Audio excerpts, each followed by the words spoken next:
Hey, I'd like to welcome you to another episode of Mission Matters. My name is Adam Torres, and if you'd like to apply to be a guest on the show, just head on over to missionmatters.com and click on Be Our Guest to apply.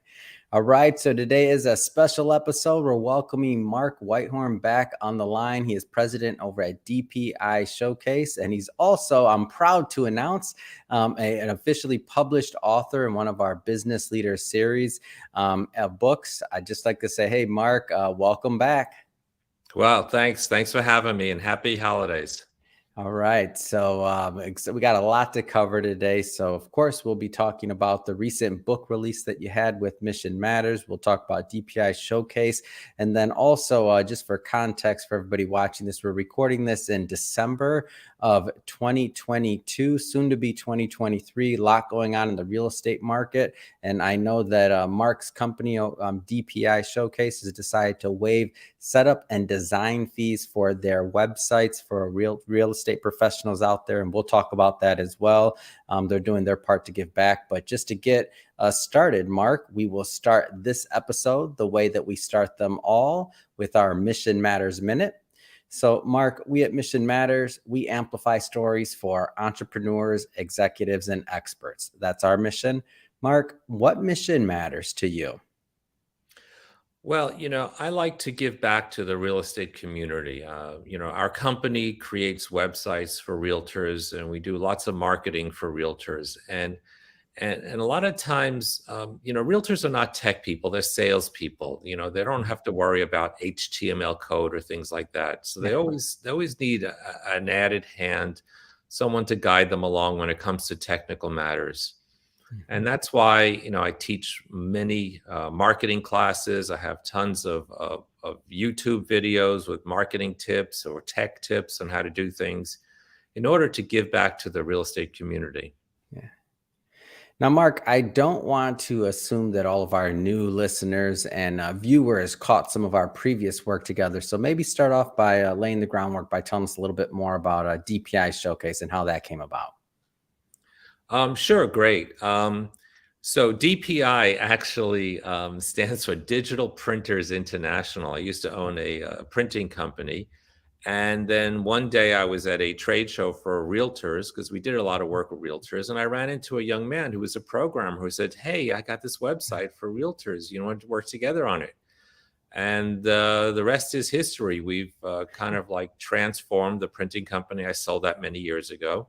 Yeah. And now what we do is we do websites for realtors and brokers that are linked to the multiple listing service. And it's a sort of a competition to Zillow, where instead of your client going to Zillow to search for real estate, they're going to your website. And we have clients in strategic metro areas across the country. And we've been doing this for about 18 years now. Yeah.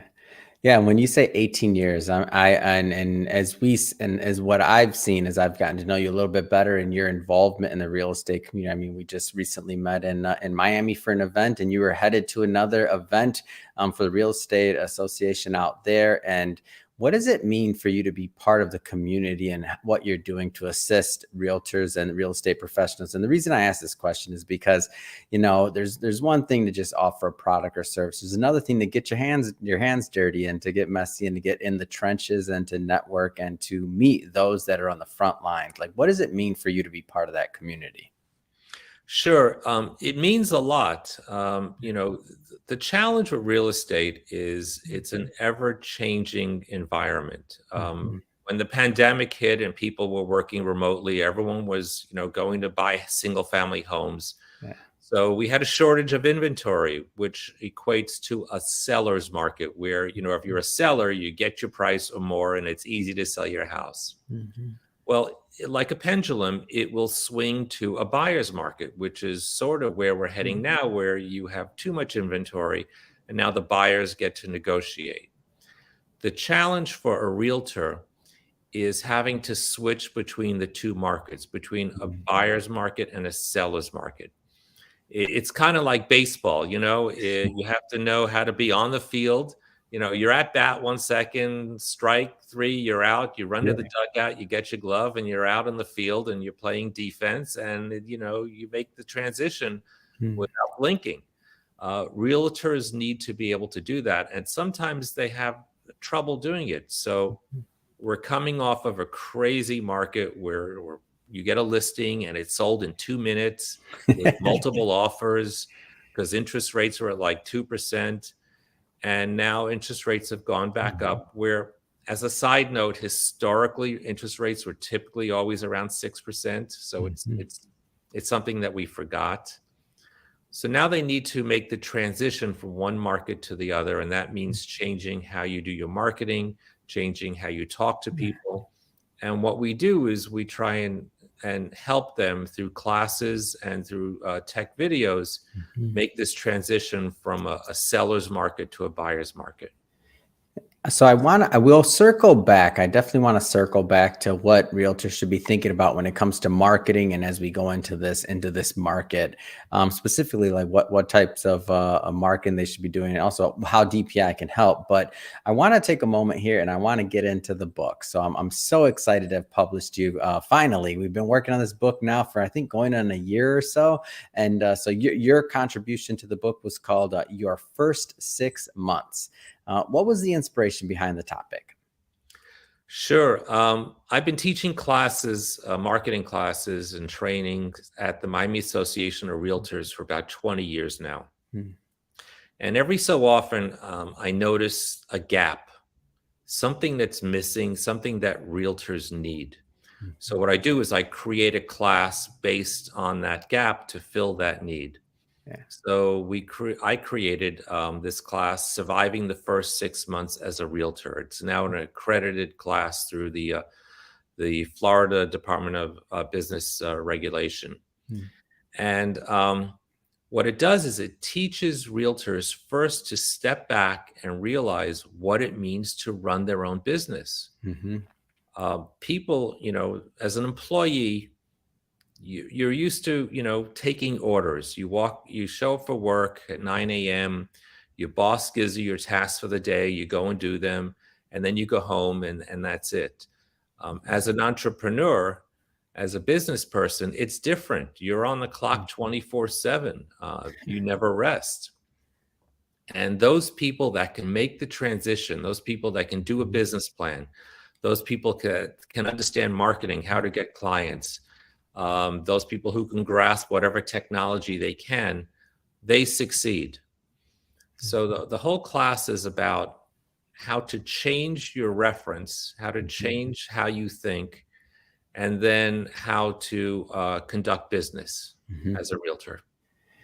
So you go through a lot in this, and there's a lot of chapter. We'll unpack some of it, but prepare your frame of mind. Make sure others take you seriously. You need to rely on your contacts. Don't procrastinate. Be ready for the day. Embrace tedium and routine. When I look at some of the tips and some of the things that you gave as guidance, I'm like, obviously these things all work for real estate and real estate professionals, but to me they work for entrepreneurship and just individuals that are really out there with a mission and a goal they're trying to hit. So I'll start with one that just stuck out to me. So prepare your frame of mind. What does that mean for you? Sure. So as an employee, you've got your employer to rely on. You know that every Friday you get a paycheck. You know that your taxes get taken out. You know that you have an office to show up to. When you become an entrepreneur, all that is out the window. If you don't hustle, you don't get a paycheck. If you have to set up the office, if you have employees, you have to worry about doing payroll, paying taxes, health insurance, all these other things.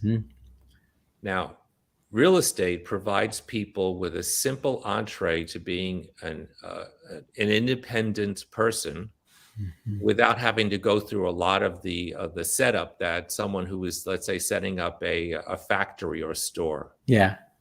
They can easily get into the business. You take a course, you take a test, you sign up with a broker, and you're in business. That's it. You don't have to set up an office or things like that. But what you have to do is you have to learn how to drum up business. Mhm. That's the key. You're now a salesperson, and you have to spend 10%, 15% of your time Mhm. finding clients. Yeah. Uh, One of the biggest challenges is you have to convince your friends and family that you're doing this for real. I mean, Yeah. one famous story I have is I was sitting with two women, one of the two friends of mine. One of them was a broker owner. The other one, she came and she says, "Oh, I just got my real estate license." And the woman who's the broker owner, she and I looked at each other and rolled our eyes because we knew, it wasn't happening. And Yeah. sure enough, this third woman never got business cards, Yeah. never did any marketing, didn't set up a website, didn't set up Mhm. social media. And within a year, she was gone. Mhm. So the trick is knowing how to be self-motivated and how to go out and get the business. Mhm. Do you think, I mean, where do you find a lot of the times, and I know based on teaching this class and just your industry and your tenure in the industry in general, going on 20 years just with this particular with DPI showcase, where do you find a lot of people make the mistake in that first step? Like obviously this woman went into this, and I'm not judging her, or there'll be variations, but obviously she didn't go into this with the idea that, hey, I just want to just try this. There had to be, or most people I should say, they're serious about it in the beginning. But where do you find they kind of fall off?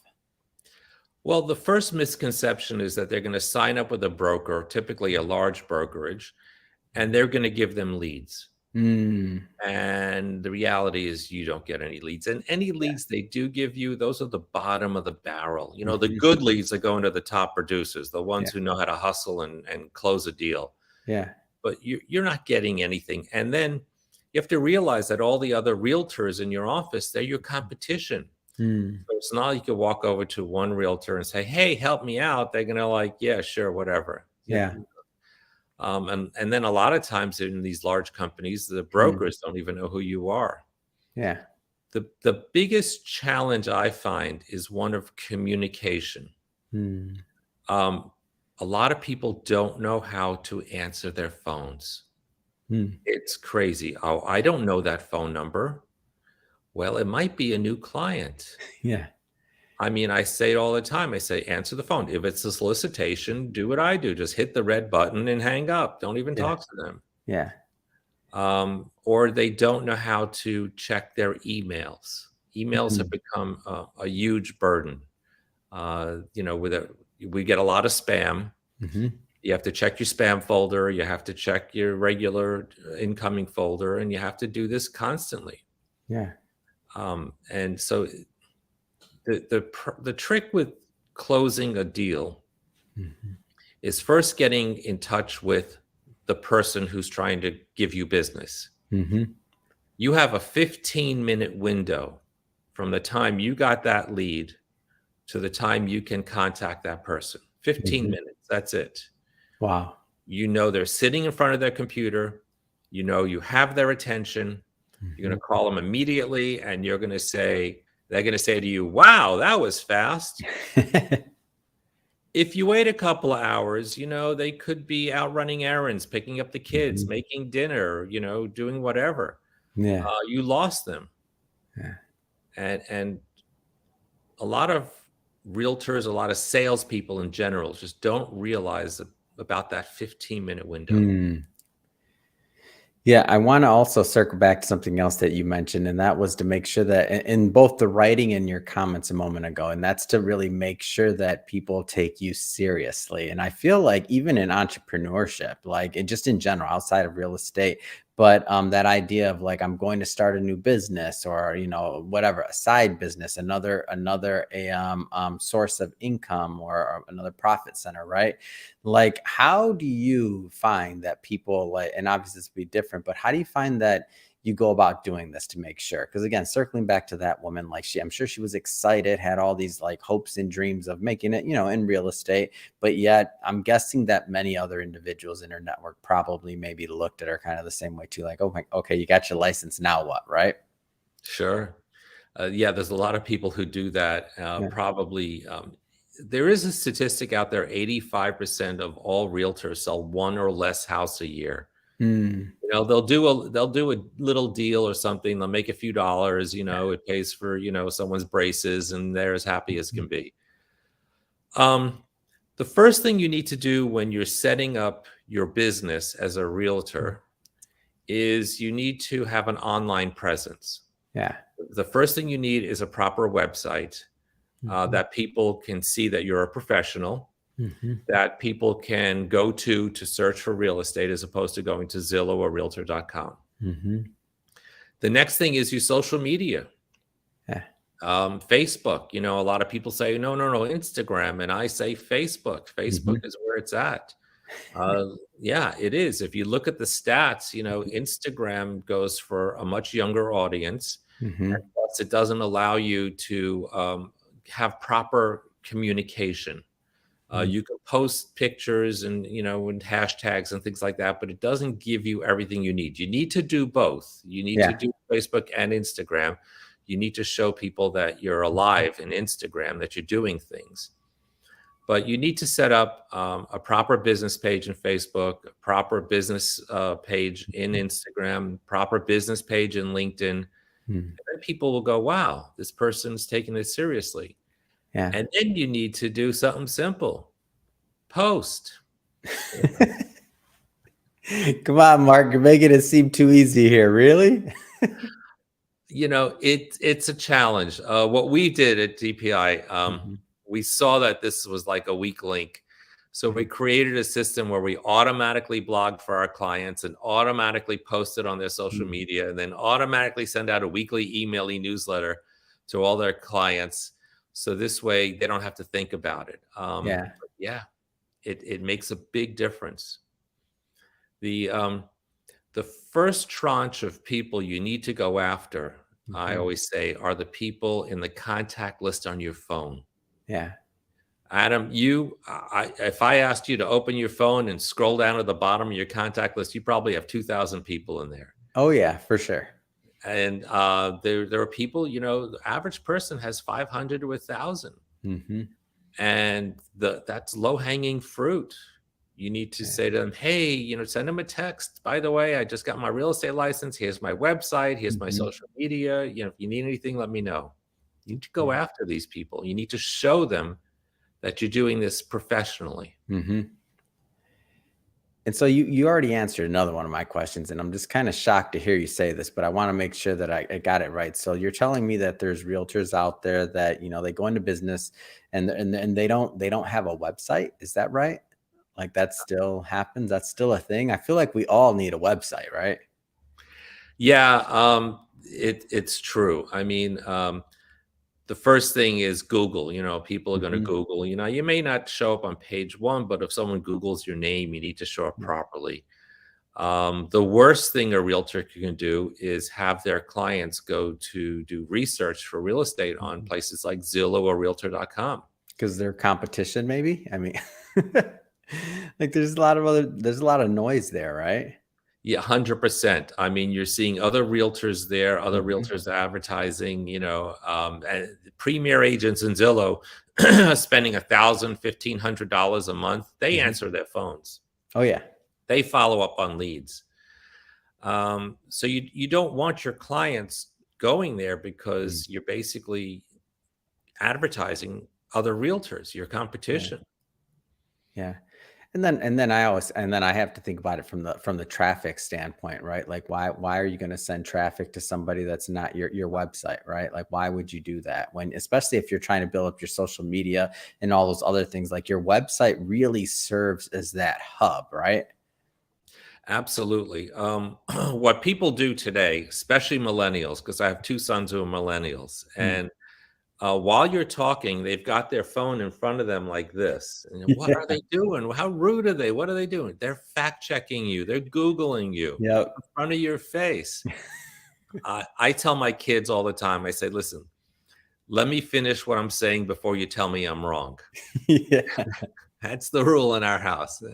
You can call me an idiot later, but let me finish what I'm saying. All right. Yeah. I noticed that shift quite some time ago when I was still managing money in a previous career, and in my office. And I remember people pulling out their phone when I'm talking to them and pulling up and checking like things and just checking the website, checking my LinkedIn, like all these different things while I'm still having the conversation. It took me a minute to catch it. And I'm like, oh, they're looking at my LinkedIn, they're looking at all these other things like while I'm with them, and so the interesting thing to me though is that, okay, so if all many of our behaviors are like that, then why wouldn't you think that other people are doing the same thing to you, right? It's kind of like reviews don't matter. Yes, they do. You make buying and purchasing decisions off of reviews. So why don't you think that the individuals that are going to do business with you, are considering doing business with you, are doing the same thing? Absolutely. We do it all the time. Yeah, Yeah. before we go out to a restaurant, my wife is, checking the reviews. And I'm like, but there's a restaurant right in front of us. No, no, no, I don't like the reviews. So we're driving a mile away. Yeah. Yeah, that's the way of today's world.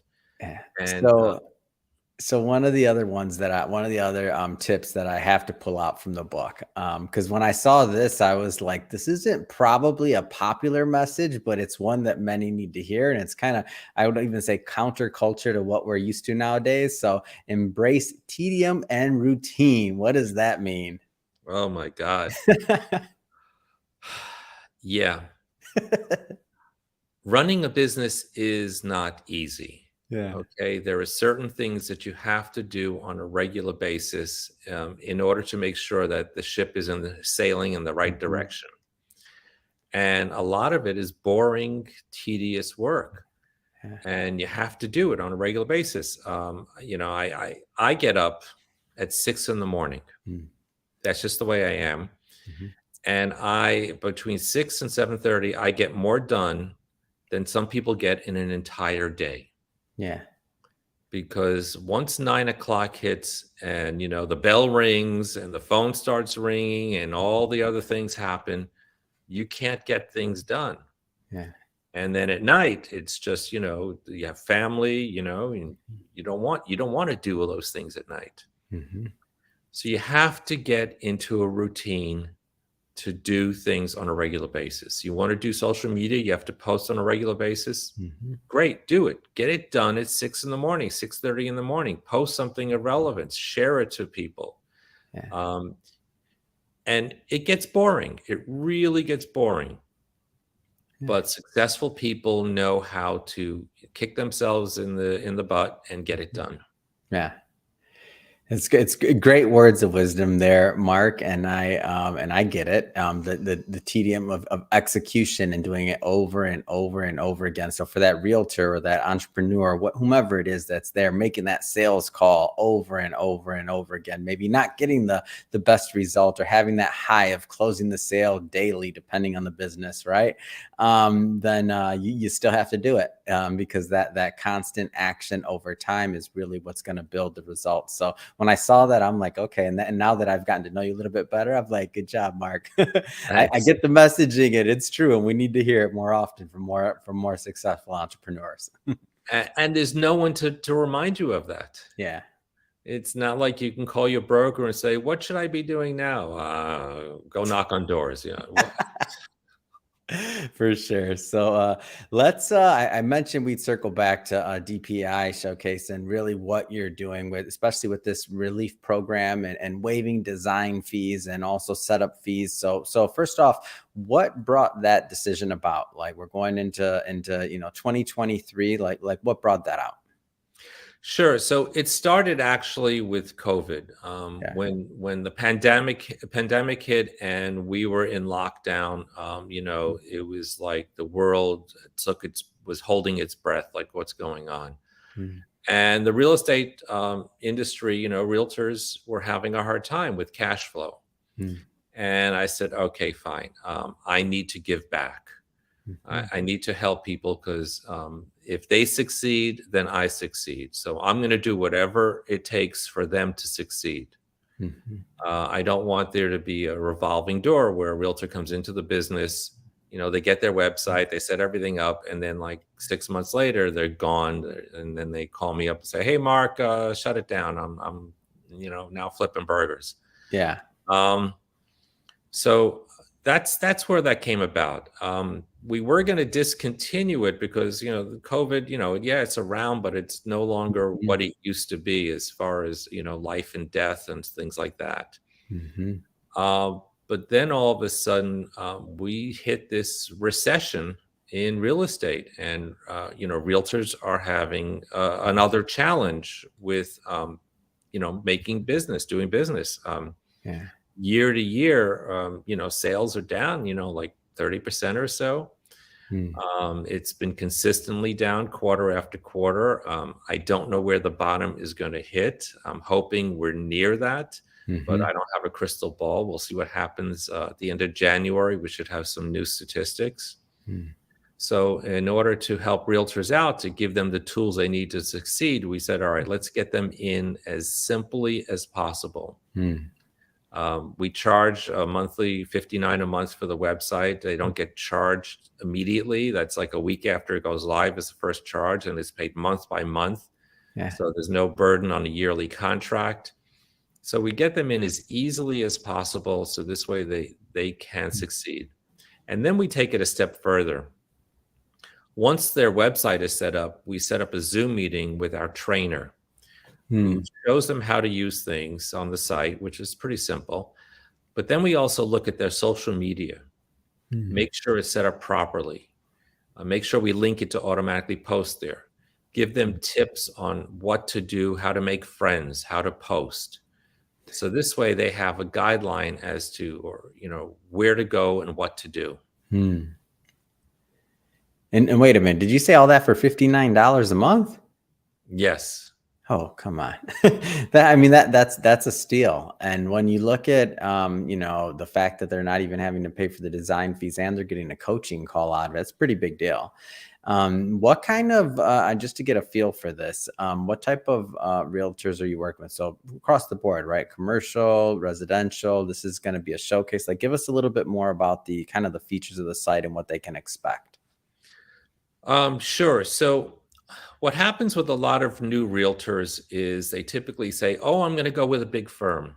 And Yeah. they sign up with a large firm and they're like a minnow in the ocean. They're just gone. Yeah. And then if they survive that first shock, they usually end up signing up with another broker who's a smaller, more sizable company that is more friendly. Mm-hmm. And those are the realtors we work with. We also work with brokers, not the large, big companies, but the medium-sized brokerages Mm-hmm. who want to provide things to their agents, Yeah. tools to their agents to succeeding. And then there's a new trend that's coming on, which is pretty interesting. There's a lot of realtors who go and get their broker's license. Mm-hmm. They open their own brokerage and they have no agents. Mm. They just do their own thing. They're as happy as can be. They don't have to answer to anyone. They have their own book of business, their own clients, and they're happy. Invariably, I'll get a new client on the phone. I'll talk to them. I say, "Are you a broker or a realtor?" "I'm a broker." "Okay, great. How many agents do you have?" And sheepishly, they say none. Mm. And I say, "Well, I have tons of clients like that." They say, "You Yeah. do? You're kidding." I said, "No, it's the biggest trend. A lot of people are getting their broker's license and they just do their own thing." Yeah. It's great. Well, Mark, I just have to say it has been great having you back on the show. I'm thrilled about the announcement that you're also going to be waiving fees for your new clients over at DPI Showcase, and of course, excited to continue promoting this new book with you.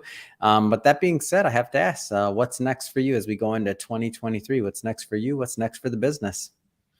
Oh, sure. I was just on Skype with my programmer, Hmm.